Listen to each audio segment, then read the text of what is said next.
So this is question 2 of my evaluation, and the question states, how effective is the combination of your main product and your auxiliary text?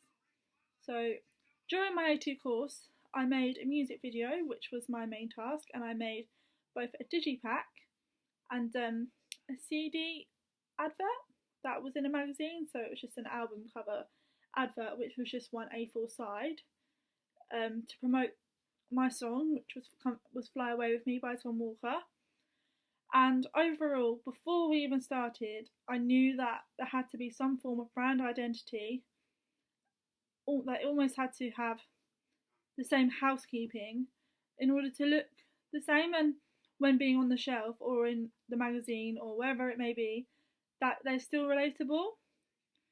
So the first thing I thought of was, what was the most important thing that I wanted to promote, whether that be the artist and or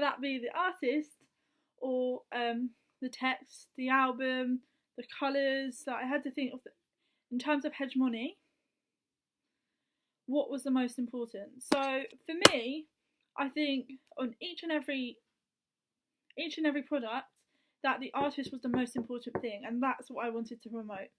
So my music video, I know it kind of differed a bit, and this is because I didn't necessarily show the artist's face as much as I did in the other two tasks, and this is because I focus more on narrative, and I thought that metaphorically using the wings, which I will explain a bit later on in this video, it just sort of gave away who the artist was, which my audience hopefully would relate to, because my target audience is young adults, arranged around 16 to 20, and therefore, because hegemonic norms are changing and what's normal now is now all changing, I thought this was something that I could play on and really use in my music video in particular. So I'll start by explaining how I did this, and how I did do this was through I started off with really basic shots of my artist, and the way I did this was just through literally her walking, and not seeing her face, and that was it. So you didn't really get quite a glimpse of what was going on straight away. But then I had a lot of shots to face paint, and the build up with face paint, and then we went out to the outside of a young girl with face paint and fairy wings, and it just metaphorically, although relating to the song lyrics "Fly Away with Me," metaphorically it just showed that it's okay to break out and be who you are, because I know that I wanted to give my target audience the relation of escapism, and I think this is somewhere which really makes my product stand out, because it's just something that people can relate to, and obviously nowadays that's what people look up for. They look at the artist for inspiration, hence why I wanted to promote the artist. In addition to this, I did do a Survey Monkey, and although it's not direct to music video, I found out what would make my audience buy a certain product, and the highest percentage, I think it was around 82%, said that they would buy a product because of the image on the front, and therefore I took advantage of that. And this is what I did do. Other than on my front cover of my digipack, I made my artist's name more prominent, and because they are established, I didn't need to include their image, because obviously they are known just by seeing their name. People know of them, and therefore should hopefully want to buy them, and especially with having a big fandom. Also, so I also, to ensure that my products had some sort of relation to each other, I kept the fonts for "Fly Away with Me" the same, as I thought the album itself was quite important on my hierarchy, because obviously they know the artist, and now the song is something that I need to get out there, and therefore having this big on the page, and having it just the same font just is something that is recognisable. So if you see something multiple times, you're more likely to recognise it when you go into a shop, and therefore hopefully this will lead to an increase in revenue. Although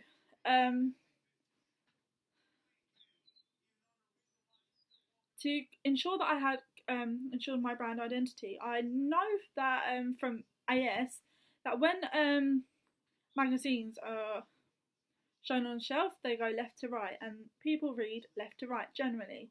So when I made my album cover, I ensured that I had the price and the record label on the left, just because it's for convenience, because people tend to read from left to right, and therefore it's there for them. Despite being at the top of the page, it's just something that's just a bit more convenient for my audience, and therefore hopefully should enable one to buy the product.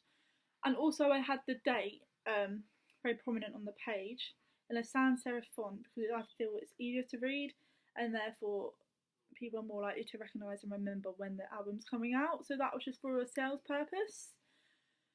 When creating my album cover, I decided to use some feedback in terms of ratings on the bottom of my page. You can see I've made 2 copies of the album cover, because I felt like when I used free ratings, it looked too much of a film poster for me. So I switched it up a bit. I took Jessie J's album as inspiration, although I'm looking at I'm doing Tom Walker, just because I like the layout of her page. I think it has a professional look, and all the information is there, but it's not clunky at all. Yeah. And then this was carried over for my digipack. Although I didn't include ratings, I made sure that I had the professional look. So I just thought about convenience. So I had the songs on the actual CD itself, and the colour tones, they were all the same. I didn't necessarily need to make the images so bright, because I felt like the combination, the juxtaposition of the colours made the titles or the masthead stand out on the page, and therefore that was all it needed. It didn't need a bright colour, because I think it has just a more mature look, and I think now that is the actual trend, is the darker tones of colours instead of the childlike pop colours. So I steered away from that. Thinking about my music video, one theorist that I sort of thought about, because of my knowledge from GCSE and AS, was Hull's theory, that there's a polysemic meaning to the music video. And although mine's a narrative, that was exactly what I wanted, was a polysemic meaning, because I tried to make my music video slightly postmodern, I guess, because I wanted my audience to sit there and think, this is what I think of this. I wanted them to, at the same time, question, not necessarily question, that may be the wrong words. I wanted them to think about what they were actually viewing. So someone wearing face paint, maybe that they may beforehand thought that's a bit weird, rather than now it's about you can be who you are and not be afraid, and I wanted them to be inspired by that. And that was why I chose to have longer shots of the face paint and have a big build up to it, because I wanted them to see that it's okay. And I think that's how I'm going to get them, expand my target audience, because everyone is going through a lifetime of change, and therefore this is how, especially at that age, and something that I've experienced, that's something is you need to relate to. As you may have seen, I had a change of idea. I was going to look at transgender in my music video and show off that. So a similar idea of change and exception. However, I just tried it with an artist, and it just didn't work for me, and that's why I changed my idea. Um, so in terms of it being successful, I think it took me a long time to actually put everything together in terms of brand identity, because I felt like the contrasting images were too different, I think. So it took me, I had to keep going back, and I did actually get a focus group together to give me some feedback. And in the end, I decided to, on my album cover, instead of using the same image as the digipack completely, I just put the background of the image behind my second image. So I've just thought it was just a bit unique. It was a bit different, although not being a full bleed, which I do prefer visually, I think it all just tied together, and that's why I did that. And in my music video, you can see the relation between all three products because they're set in the same place and use the same backgrounds. So that's how they tie in combination together. So I think it's very important that each three products do relate. Just again for convenience for the audience, and I think that's how you're going to increase revenue and make sales. Thank you.